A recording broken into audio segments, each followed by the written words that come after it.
Back to our top story now, that China is pulling back from Taiwan, announcing it is ceasing, for now at least, its live-fire drills. Let's bring in a former DFAT Australia-China Council scholar, Andrew Phelan, our resident expert, to talk through these developments. First of all, let's head to the Taiwan Strait. Andrew, they are gone, but for how long?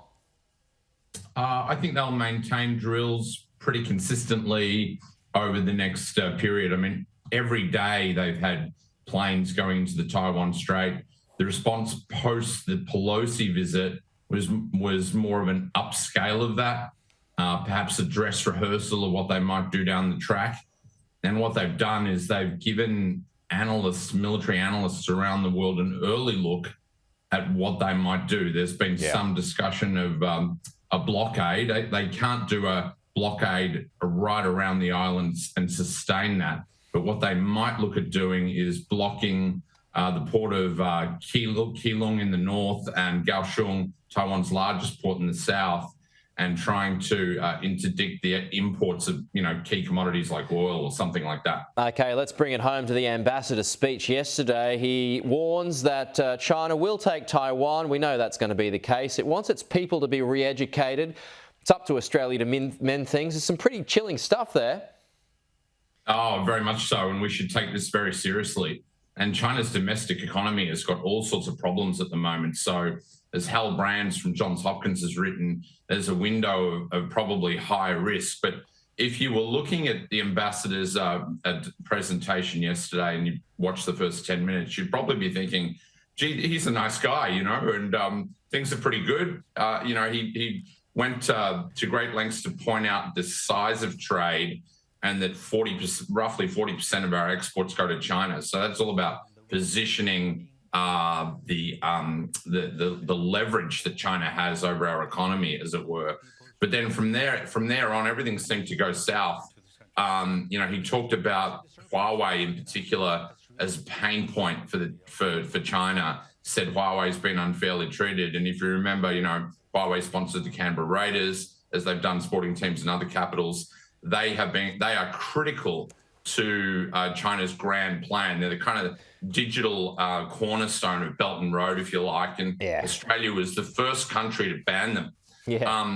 On Taiwan, and I've lived in Taiwan, mainland and Hong Kong, right now about 11% of people in Taiwan say that they want to join the PRC.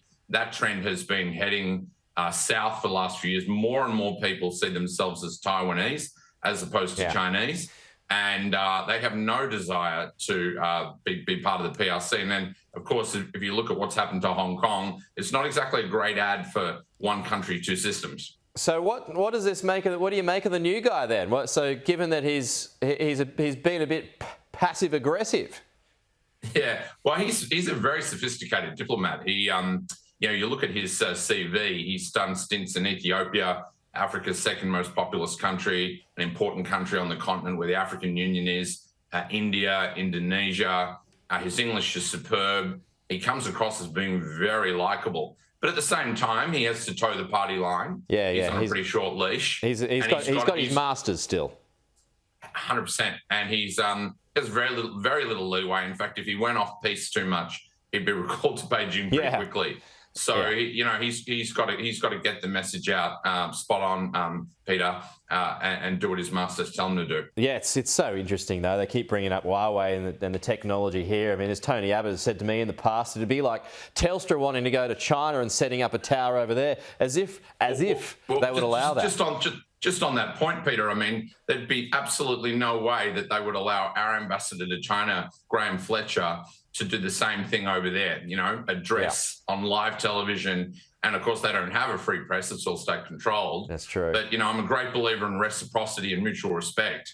And it starts with giving us the same opportunity there as they have here. Yeah, well, the chance is pretty low, though. Andrew, good to see you. We'll talk to you soon. Good to see you, Peter.